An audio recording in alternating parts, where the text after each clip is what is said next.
Yo, yo, yo, fam. Welcome back to The Ride, the Dr. Eric K. Coleman Show. We are back here, month of November. Relationships, thankfulness. We're talking about this month, the Thanksgiving edition of the show, Thankful for Relationships. Please subscribe to the channel, like, notification tab, so that you will stay abreast to everything that is coming forth on this platform. We are in episode 17 of the show, and today we're going to be talking about, again, continuing the theme of being thankful for relationships within the month of November. We are going to be taking a look at, there's a platform called the Couples Academy, and the discussion for today will be 7 ways to show your spouse you are thankful. 7 ways to show your spouse you're thankful. So let's go ahead and jump into the clip, and we will provide some commentary along the way. The 7 ways to show appreciation and show thankfulness to your spouse. And of course, we're in a holiday season, and it's the season to be thankful. We're about to celebrate Thanksgiving just a day or so away, and many of us, we go through the tradition, we eat food. Some of us may take a few moments to say what we're thankful for, though I've been to a lot of dinners where that necessarily hasn't been the case, but as a tradition, it's always good to do that. But imagine if the only time you gave thanks for something was one time a year. That's a problem. And so the reality is we have to be continuous in showing thankfulness and gratitude to our spouse. Just having an attitude of gratitude, right? And I think that it doesn't have to be based upon your current situation and circumstances to be able to be thankful and full of gratitude. Because no matter where you are in your particular life, in your particular marriage, there's something that you can hold on to. Yeah, I mean, that's good. You know, we just celebrated Thanksgiving, y'all. And I hope everybody had an amazing Thanksgiving on Thursday. And to his point, he's saying if we only gave Thanksgiving once a year for something, that is a huge problem.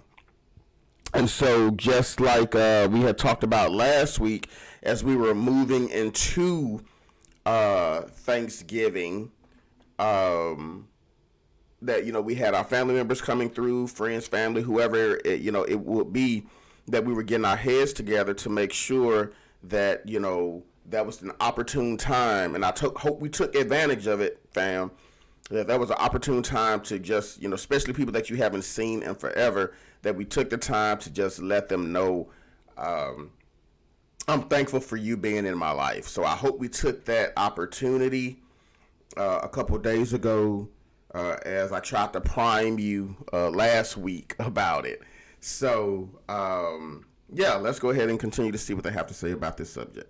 It's really about perception. One of the things that I talk to women about is actually having a gratitude journal, because we're always just ripping and running from pillar to post, and a lot of times we're going through life and we're just not conscious. We're not aware of the blessings that are all around us, and the things that we really pay attention to are those things that annoy us. So you think about in your relationship, you think about all the frustrating things that your spouse does, but you really don't hone in or zero in on all the good things. And so like with a gratitude journal for your life, you can actually begin to document the things you're grateful for in your relationship, like the things that you love about him or her that you seldom say, and maybe you think about it in a whim or in passing or as you're walking past each other, but it never actually gets to your lips and comes out where your spouse can hear it. Start to document these things so that you're aware of all the blessings that are around. Now, if you're from the church, that's good. Right. That's good. I mean,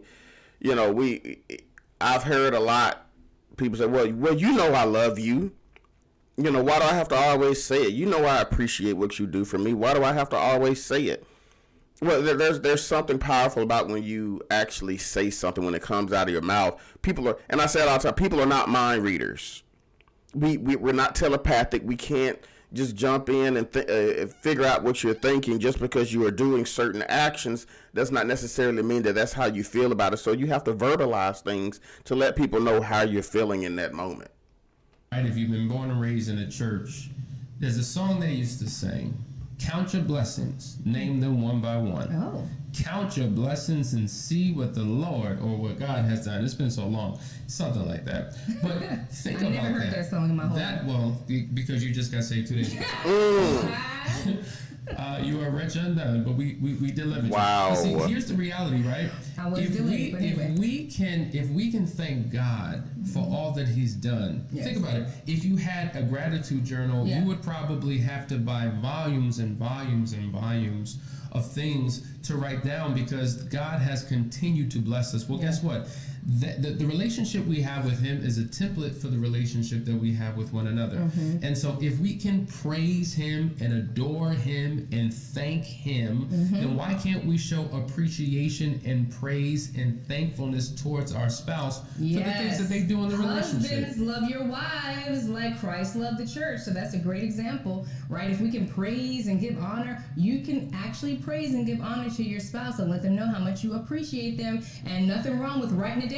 When we talk about those gratitudes, we do them in the morning. We either speak them out loud. Thank you, Lord, for this day. Thank you, Lord, for my legs. Thank you, Lord, I could walk. Thank you for this food on the table. Well, could you thank the wife that scrambled them eggs and put the bacon and the toast on the table too? Like, you know what's always gotten under my skin? Just bear with me.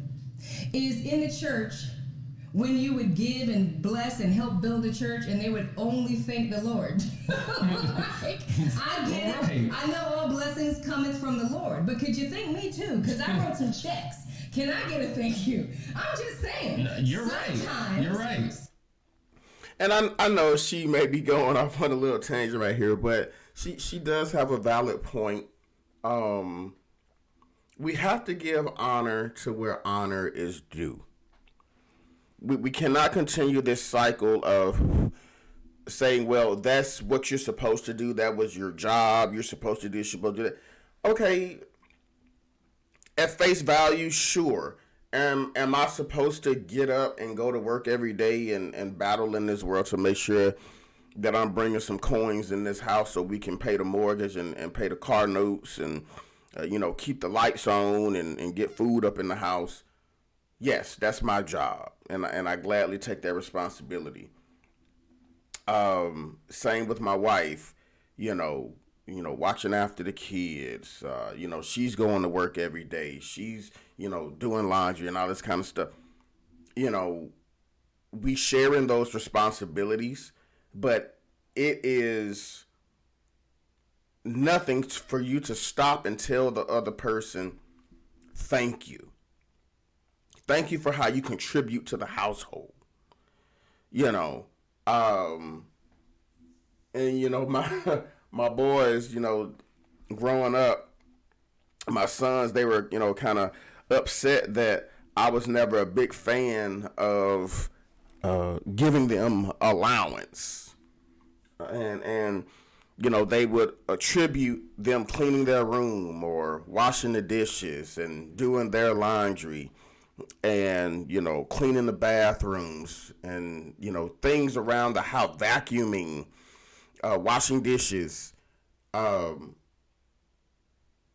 would say, well, I did all those things. Shouldn't I get paid for it? Shouldn't I get an allowance? Yeah, no. Because, you're adding value to the home.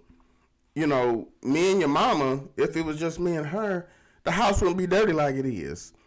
We wouldn't have all these dishes. We wouldn't have all these clothes. We wouldn't have to sweep all the time. We wouldn't have to wash dishes. We wouldn't have to do all this stuff. But you all add to the messing up of the house, and you are adding value to the household across the board for everybody because we're all culpable in this, and we're all sharing these spaces.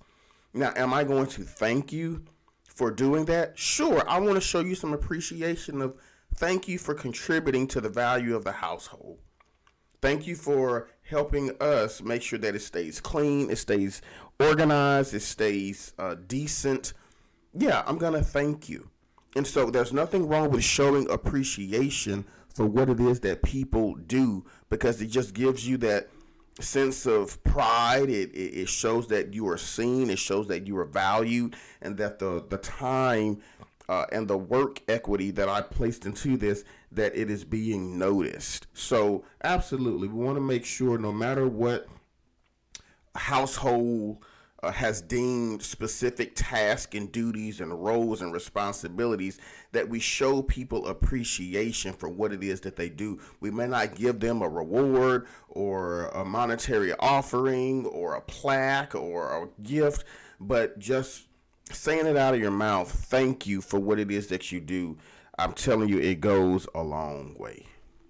Sometimes we can discredit our spouses when they're the ones that are doing so much, and we so easily give credit to other people. We so easily give credit to, people at work and our boss and our friends for doing the minimum. But the one that's putting up with you and your idiosyncrasies and your issues, they don't get no respect. You didn't preach the sermon. If I had $1, I'd put it on this table. Okay.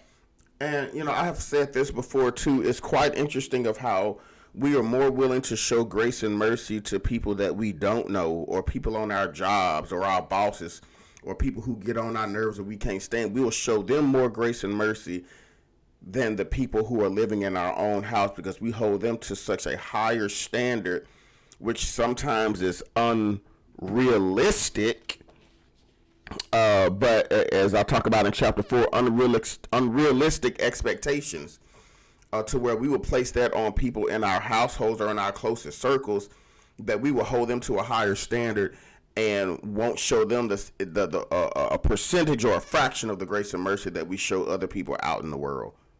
But think about it. When you're praying to God, one of the first things you do is you thank Him. Enter his courts with thanksgiving. It's been so long. When you thank God, COVID? Is that a COVID symptom? But when you thank God, He's appreciative of it. So take the time to form your lips to say thank you to your spouse. Yes. Thank you. Thank you for the big things. Thank you for the small things. Sonny. You're welcome, Danielle. Thank you, Danielle. Thank you for that meal you cooked last night. You're welcome. Thank you for looking beautiful every single day and being intentional. Like, those are the things you want to do. Like, the things that you normally do, give thanks. Formulas to soup. But many of us come from environments where we never saw it. We never saw it in our household, and so it's not a part of our DNA, and so therefore it's a struggle. Right. Like, we hear so many people say, well, I didn't see my mom compliment my dad compliment my mom, so that's why I don't do it. I mean, you know it. I told you when we got married. How many more times I need to tell you? Again and again and again. Yes. And so you want to take the time to appreciate, and you can do it in a number of different creative ways. Yes. You can verbally articulate it. You can send text throughout the course of the day. You can write small notes and leave them in places. Yes. You can even buy a card or write a letter and then mail it to your own house. You can even put sticky notes all throughout the house that lead to like a box that has a dress in it, and then in the box it says, put this dress on. And then you put this dress on, and then when you get the dress on, you go upstairs and you see another note that says, go to the front door. There's a car waiting for you. And so you're like, oh, and you go to the front door and you sit, and then a limo pulls up to you. Then you get in that limo and you drive, and you don't know where you're going, but then you end up at a 5-star, the Five Diamond restaurant, and there your husband is standing there in a tux waiting for you. And do I need to go on? Is she talking to you, or is she directly talking to me? I don't know what's happening here. We're kind of, let's get back on the topic. But I want to make sure, I'm rocking with some of the stuff that they're saying. Again, take the meat, spit out the bones. We can't be so quick to mandate how somebody should show affection towards you. This can't be it can't be scripted.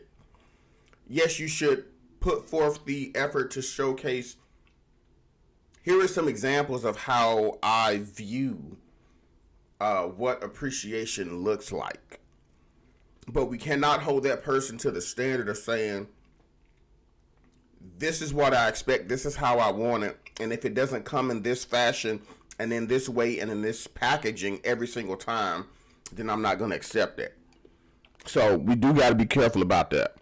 But yes, you can leave. Matter of fact, that's the second point, right? Yes. Leaving notes all over the place. So whether you're leaving notes on the refrigerator, Yeah. the place where people frequent, whether you're leaving notes on the mirror or hiding them away in drawers that people typically will go to, Yes. dashboard of the car, wherever it is, I was going to say suitcase if you're traveling a lot, but in your briefcase, in your purse, any of those Anywhere. things, Yes. and it should catch them off guard. It's just like, oh, this is so nice. And it's just the little things. A lot of times we think we need to do these grand sweeping gestures that sweep people off their feet, and those are good, but you can't do that regularly. Those are things that you do periodically. Yes. But the regularity of saying thanks is important. Yes, one of my favorite clients, she is such a sweetheart, and she actually leaves little notes written in the shower to her husband. So you could get like little pins that you can write on the wall and it washes off. And she writes little notes there. I mean, you could be so creative. Get your lipstick out, right on the mirror. It'll come off. Whatever you, it's just about being thoughtful. It's and just about consistent. Yes, being thoughtful and It lets being you know intentional. when you thought about it. That's what we keep saying on here, being thoughtful and being intentional. Be creative. Think outside of the box. Think outside of the box. Or even if you can't think outside of the box, chat it up with some of your friends. Ladies, talk to other. Now let me put this caveat here. Ladies and gentlemen, please be careful who you talk to about your relationship. Do not go talk to that friend who has a track record of unsuccessful relationships and who is currently miserable, who is currently going through drama, who cannot hold down a relationship for an extended period of time, or who is habitually single. That is not the person you need to be talking to. Go find you some people who are successfully married. Go find you some people who are in successful relationships. Glean from them. Stop asking just any Joe Schmo about stuff, because let's be perfectly honest, at the end of the day, from a selfish and a personal perspective, we're trying to find somebody who's going to validate our viewpoint. Girl, if he don't do this, I wouldn't do that. Dog, if she ain't doing this, I wouldn't do that. Be careful who you talking to. Go find successful people who are in marriage. Go find people who are in successful marriages and successful relationships, and glean from them on some potential ways that you can step up your game in your relationship. I just wanted to put that out there. I mean, it took you 2 seconds to do it, but you thought about me. And Danielle has been phenomenal at doing this. In fact, a couple months ago, she decided to do a love dare, right? And she welcomed or invited other people into her dare. It's not like she was facilitating it for other people. She was doing it and bringing people in. Yeah. And for a period of time, Danielle would do all of these amazing things. And so here we have, I walk up to the bedroom, I go to my nightstand, and this is what I see. So she has this little, what would you call that? It was my love potion number 9. Love potion number 9. Yeah, so simple, right? I just went to the Hobby Lobby. I got this little tube here, put some emergency in it because I knew it would fizzle up. And then on the other side, there's those layers of cards and there's the instructions, and it says add water, shake, and drink. And once you drink it, you will be in love, and you will see everything through rose-colored goggles. And Hassani went ahead and drank it, and it was a whole mess. I shared it on Facebook last year with the Audacity of That was Network good. group, and there were quite a That was few people intentional. that joined me in the effort to just be loving, dare to love, whether they deserve it or they don't deserve it. Bingo. I just said that. We have this dichotomy here. I'm not going to do this unless the other person does that. That is not the approach here, people. Get out of your own way. Again, the basis of this platform, paradigm, thinking differently about relationships, is not to focus on what the other person is not doing or what you're not getting out of a relationship. It is to figure out and to unpack and to uncover, how am I showing up? What are my past biases? What baggage am I bringing into these relationships? What work have I not done? What have I not worked through? Thus impacts on how I engage in current relationships. I may be the common denominator. Do the work on yourself. Stop focusing on what other people are not doing. Work on yourself. And so if the other person is not caring and lovable and showcasing what it is that you need in a relationship, mimic it for them. Are you doing everything that you're supposed to be doing, that you are requiring other people to do to you? And that actually goes into excuse me, chapter 4, the unrealistic expectation. The expectations that you are placing on other people, are you performing those expectations yourself towards the other person? If you want somebody to show you so much love and attention and affection, are you doing that towards the other person? So those are the things that we really got to think about, y'all. We got to start with ourselves, and stop focusing on the other person so much. I was serving him coffee, I was leaving notes, and I was just doing little things to show him that I cared. And you know what? I didn't need that potion to be in love, because I've been in love since day one.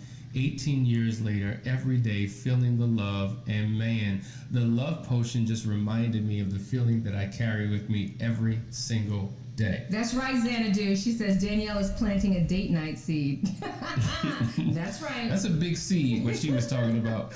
But number 3, guys, discover what makes your partner feel appreciated. There's certain things that your partner likes, and you should go out of your way just to do it. Like, for instance, I know Danielle loves going to the day spa. Mm-hmm. She loves massages. So to give her a gift certificate to a place where she can get a nice massage, and it's got to be the right type of massage or the right type of place. So I can't pick no bobo place and send her there. It's got to be right, because it's about the experience, right? And so when I take... Oh, Lord. We talked about this on the last episode. When I was talking about the difference between me and Nikki when we are showing appreciation or giving gifts or whatnot, especially for our birthday, I'm more so of the engagement piece as far as people and a party and a gathering, the socializing. Nikki is more so of the experience that she can carry with her for a lifetime. It's how she is engulfed and feels in that moment of this experience, to where she can talk about it. If we're having a gathering, she can talk about the experience. And so I just find this very interesting. We just talked about this last week, and they just validated the point of the two different, spectrums of, there are people who enjoy, the environment or whatnot, or like a happening or like a party or something, but other people lean towards the experience, not just because I'm there, but what is the experience behind me being there, which is going to last with them. And so we're almost to the conclusion of the show, y'all. So just a little bit more, and then we'll provide a little bit more clarity and commentary on some items that they're going to talk about, and then we'll close out for the day. Take the time to do that. She's just like, man, you thought about me. You really considered all these different things. This was right, that was right, boom. And showing that level of appreciation is a way of saying thank you, because thank you isn't just articulated through words. Now remember, when we talk about communication, there's 3 components of it: your words, what you say, your tonality, how you say what you say, and your facial expressions, body language, and gestures. Yeah. And what we usually talk about a lot on the platform is you can be right and wrong at the same time. There may be something that I need to say, I need to get off my chest, or I could be saying, hey, I love you, but if your body language ain't in it, if the tone in which you say it ain't in it, or if it's your birthday and I just come into the room and I throw your gift on the table and say, happy birthday, love you, bye. You don't really feel loved at that moment. You don't really feel like this is something that you really want to do out of the goodness of your heart. You just did it, quote unquote, out of obligation. And we've all been there. We've all done that. We've all done things out of obligation because we know, hey, this is what I'm supposed to do. I don't want no drama. I don't want no smoke. So I'm going to do it so I can avoid any type of backlash. But was our heart really in it? Was our focus really in it? Were we really intentional about it, or did we just do something to just go through the motions and just to get it over with? And we've all been there and done it. I'll raise both hands on that. I've done that. Wasn't right, but I'm just being open and honest. I have not always approached it in the right way, and I don't think any of us can say that we have done it successfully 100% of the time. So that comes to the conclusion of our show today, fam.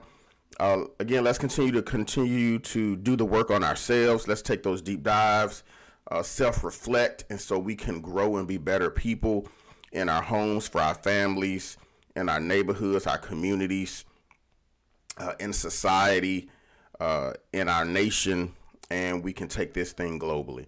So until next time, continue to think differently about relationships. Peace.